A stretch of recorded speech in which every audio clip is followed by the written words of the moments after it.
பிறப்பிற்கும் இறப்பிற்கும் நடுவில் நடக்கும் குட்டி பயணம்தான் வாழ்க்கை.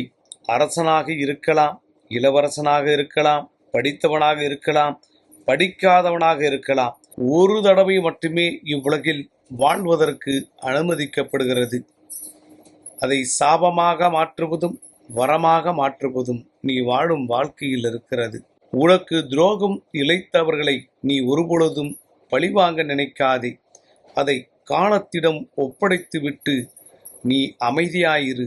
ஏனென்றால் காலம் போல் மிகப்பெரிய கொடூரமான பழிவாங்குவது உலகில் யாரும் இருக்க முடியாது. ஒரு நாள் விடிவு காலம் வரும் என்ற நம்பிக்கையில்தான் அனைவரின் வாழ்க்கையும் நகர்ந்து கொண்டிருக்கிறது. வாழ்க்கையில் நாம் சந்திக்கும் ஒவ்வொரு மனிதர்களும் வாழ்க்கையில் தினமும் ஒரு பாடத்தை கற்றுக் கொடுத்து கொண்டே இருக்கிறார்கள். எப்படி வாழ வேண்டும் என்பதற்கும் எப்படி வாழக்கூடாது என்பதற்கும் சில உறவுகள் எடுத்துக்காட்டு.